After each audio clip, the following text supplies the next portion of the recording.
Hello दोस्तों, LLB third semester के fourth paper संपत्ति अंतरण अधिनियम ट्रांसफर ऑफ प्रॉपर्टी एक्ट के डिस्क्रिप्टिव्स देखिएगा, क्योंकि विस्तृत अध्ययन के बिना आपको एमसीक्यूज शायद हल कर पाना संभव नहीं है। देखिएगा, संपत्ति अंतरण क्या होता है। संपत्ति अंतरण से आपका क्या तात्पर्य है? What do you mean by transfer of property? संपत्ति अंतरण क्या होता है? यानी प्रॉपर्टी को एक दूसरे से ट्रांसफर करना। इसका अर्थ क्या है? संपत्ति अंतरण अधिनियम की धारा 5, इन धाराओं को भी याद रखिएगा, परीक्षा में बहुत पूछी जाती है। संपत्ति अंतरण की परिभाषा देती है जिसके अनुसार संपत्ति के अंतरण से ऐसा कार्य अभिप्रेत है जिसके द्वारा कोई जीवित व्यक्ति या एक से अधिक जीवित व्यक्तियों को तुरंत यानी वर्तमान या भविष्य के लिए संपत्ति अंतरित करता है, ट्रांसफर करता है। संपत्ति का अंतरण कोई व्यक्ति स्वयं को अकेले ही या कई अन्य व्यक्तियों के साथ मिलकर अपने को भी कर सकता है। ऐसी अवस्था में जब एक व्यक्ति स्वयं को संपत्ति अंतरण करता है, वह अंतरण करता या अंतरिती यानी ट्रांसफर ऑफ ट्रांसफरी स्वयं ही होगा। एक तो अंतरण करता होता है, एक अंतरिती होता है, याद रखिएगा परीक्षा के लिए। न्यास का मामला इस प्रकार के अंतरण का स्पष्ट उदाहरण है। इसमें न्यास सृजित करने वाला व्यक्ति स्वयं अपने आप को न्यासी नियुक्त कर स्वयं को संपत्ति का अंतरण करता है। यहाँ अंतरित न्यासी होता है और मुस्लिम विधि में वक्फ में दी जाने वाली संपत्ति का वक्फकर्ता स्वयं को मुतवल्ली नियुक्त कर सकता है। हिंदू विधि में वैयक्तिक मंदिर का संस्थापक अपने को ही सेवायत नियुक्त कर सकता है। ऐसे मामलों में कहा जाता है कि एक व्यक्ति दाहिने हाथ से संपत्ति अंतरित करके बाएं हाथ से स्वयं ले लेता है। ये तो रही अंतरण की परिभाषा। अब ये संपत्ति अंतरण कौन कर सकता है, ये भी देखिएगा। संपत्ति अंतरण कौन कर सकता है? देखिएगा, who can transfer the property. संपत्ति अंतरण का संबंध संविदा से है। किससे संबंध है? संविदा से। प्रत्येक वह व्यक्ति जो संविदा करने में सक्षम है, कॉन्ट्रैक्ट करने में सक्षम है, संपत्ति का अंतरण कर सकता है। संविदा अधिनियम 1872 की धारा 11 के अनुसार प्रत्येक वह व्यक्ति संविदा करने में सक्षम है जो उस विधि के अधीन वयस्क है जिसके वो अधीन है। समझिएगा, नोट करिएगा, एमसीक्यूज में बहुत सारे एमसीक्यूज इससे बनते हैं। यानी अंतरण कौन कर सकता है? वह जो विधि के अधीन है और वयस्क है। नंबर 2, स्वस्थ चित्त है, यानी मस्तिष्क सही है, उस विधि के अधीन संविदा करने के लिए अयोग्य घोषित नहीं है जिसके वो अधीन है, अर्थात निम्न व्यक्ति संविदा करने में सक्षम नहीं है। कौन कौन सक्षम नहीं है देखिएगा। अवयस्क व्यक्ति यानी 18 साल से कम का व्यक्ति, विकृत चित्त व्यक्ति यानी पागल या मंदबुद्धि व्यक्ति, विधि द्वारा संविदा करने में अक्षम यानी दिवालिया घोषित व्यक्ति, ये व्यक्ति संपत्ति अंतरण नहीं कर सकते। ये सारे का सारा फैक्ट सीएलपी से है, पूरी तरीके से आपको बुक ही पढ़ने को मिल रही है, इसलिए चैनल को सब्सक्राइब कर लीजिएगा। एलएलबी के समस्त सेमेस्टर्स के लिए कंटेंट आपको मिल जाएगा, बस सुनने के लिए आपके पास समय होना चाहिए। देखिएगा, सत्यापन से आप क्या समझते हैं? सत्यापन क्या होता है? What do you mean by attestation? यानी किसी चीज को हम अटेस्ट करते हैं, क्या होता है सत्यापन? यानी अटेस्टेशन क्या होता है? सत्यापन वह प्रक्रिया है या वह क्रिया है जिसके द्वारा एक व्यक्ति किसी दस्तावेज के निष्पादन को अभिस्वीकृति यानी एक्नॉलेजमेंट देता है, अपनी स्वीकृति देता है। इलाहाबाद तथा बंबई उच्च न्यायालयों का मत है कि सत्यापन में व्यापक साक्षी द्वारा दस्तावेजों के निष्पादन की अभिस्वीकृति या स्वीकृति पर्याप्त है। किसी दस्तावेज का सत्यापन कम से कम 2 साक्षियों द्वारा होना अनिवार्य है। कोई व्यक्ति उसके द्वारा निष्पादित दस्तावेज का सत्यापन स्वयं नहीं कर सकता। अनुप्रमाणन या सत्यापन के लिए सारे संव्यवहार से उदासीन निष्पक्ष प्रभाव वाले व्यक्तियों की उपस्थिति वांछनीय है, अधिक वांछनीय तथा समीचीन है।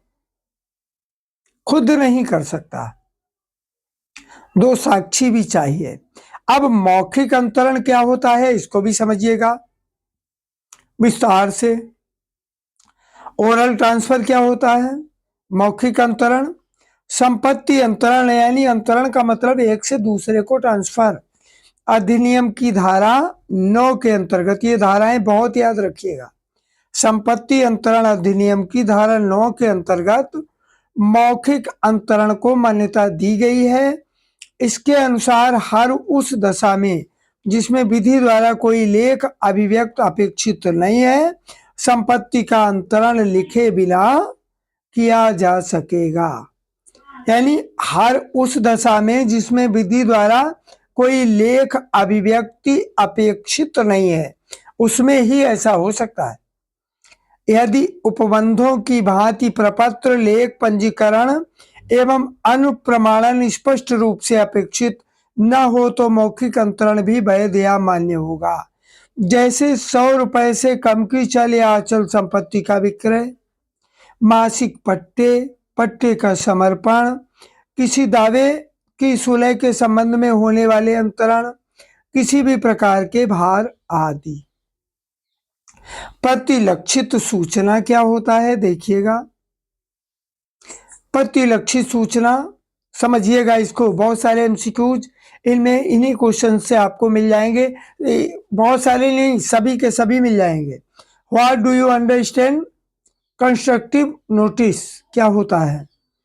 प्रलक्षित या अन्वयिक सूचना देखिएगा आप। कंस्ट्रक्टिव और इम्प्लाइड नोटिस। प्रलक्षित सूचना वास्तविक सूचना नहीं है। प्रलक्षित सूचना मामले में परिस्थितियों तथा पक्षकारों के आचरण से अनुमानित की जाती है।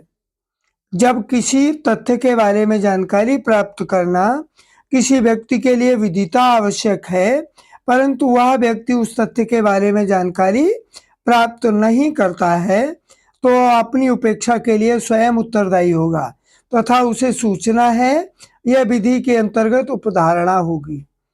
इसी प्रकार यदि पक्षकार का आचरण इस प्रकार का है कि बाद की परिस्थितियों को देखते हुए एक साधारण प्रज्ञा का व्यक्ति यह कहता है कि उस व्यक्ति को किसी तथ्य की जानकारी उस परिस्थिति में होनी चाहिए, तो ये मान लिया जाएगा कि उस व्यक्ति को उस तथ्य की अन्वयिक सूचना या प्रलक्षित सूचना होगी। संक्षेप में प्रलक्षित सूचना कुछ परिस्थितियों में कुछ तथ्यों के स्वाभाविक रूप से अवधारित होने की उपधारणा है। इसको समझिएगा। नेक्स्ट देखिएगा, आ और बा के मध्य एक समव्यवहार हो रहा था, इसको समझिएगा। बा ने आ से संपत्ति से संबंधित दस्तावेज की मांग की। आ ने बा को बताया कि संपत्ति से संबंधित दस्तावेज तो बैंक में जमा है। बा ने दस्तावेजों की जांच करने का प्रयास नहीं किया। बा ने संपत्ति का क्रय कर लिया।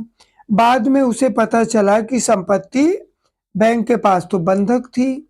बा विक्रय से बाध्य है, क्योंकि यहाँ बा को प्रलक्षित या अन्वयिक सूचना अनुमानित की जाएगी। बा ये नहीं कह सकता कि उसे सूचना नहीं थी, क्योंकि इस सूचना के पश्चात भी दस्तावेज बैंक के पास जमा थे।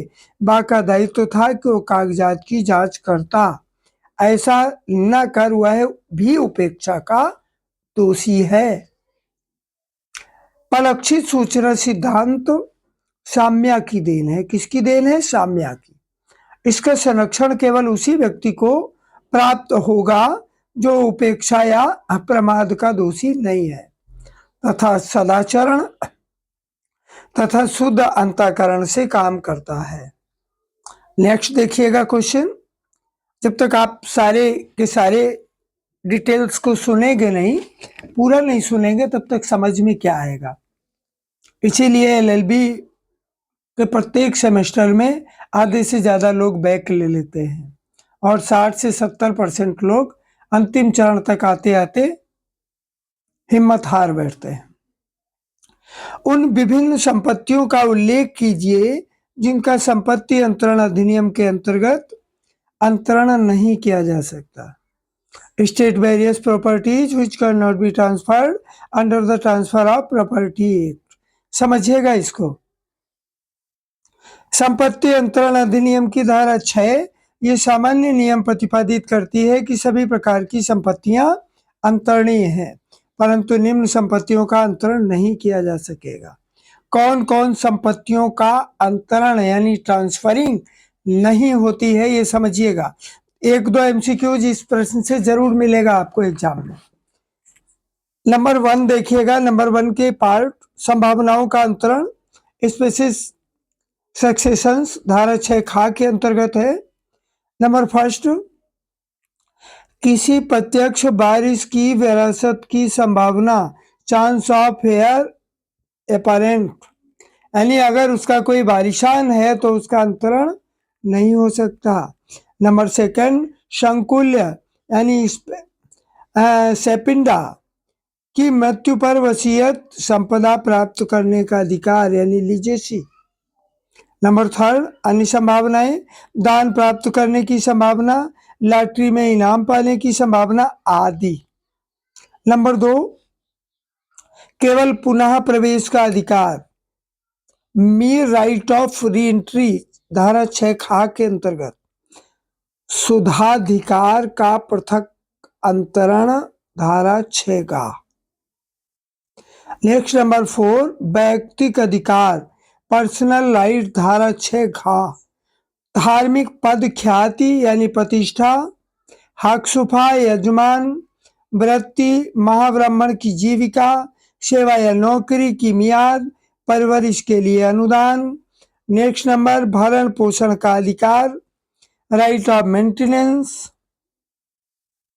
नेक्स्ट देखिएगा केवल बाद लाने का अधिकार, एट मेरी राइट टू स्यू। नंबर 7 लोकपद यानी पब्लिक ऑफिस। नंबर 8 पेंशन तथा वृत्तिकाएं, पेंशन एंड स्टिपेंड्स। नेक्स्ट नंबर खेतिहर पट्टों एवं पट्टाधारी काश्तकारों के कुछ अधिकारों का आरक्षण धारा 6(ई) के अंतर्गत। नेक्स्ट देखिएगा नंबर 10 कतिपय प्रकीर्ण प्रावधान, सम मिसेलेनियस प्रोविजंस। और इसका नंबर 1 है हित की प्रकृति के प्रतिकूल अंतरण, transfer again nature of title. Number 2 विधि विरुद्ध उद्देश्य या विधि विरुद्ध प्रतिफल का अंतरण, transfer with illegal purpose and illegal consideration. ये अंतरण नहीं हो सकता निम्न मदों का। नंबर 3 देखिएगा अयोग्य अंतरिति के लिए अंतरण भी नहीं कर पाएंगे। ट्रांसफर फॉर डिस्क्वालिफाइड पर्सन यानी नाबालिग अंतरिति हो सकता है। ए माइनर कैन बी ट्रांसफरी, ये धारा 36 के अंतर्गत है। इस तरीके से बहुत सारा डिटेल्ड मटेरियल आपको हमारे चैनल पर मिल जाएगा। चैनल को सब्सक्राइब कर लीजिएगा। वीडियो पूरा सुनने के लिए बहुत बहुत धन्यवाद।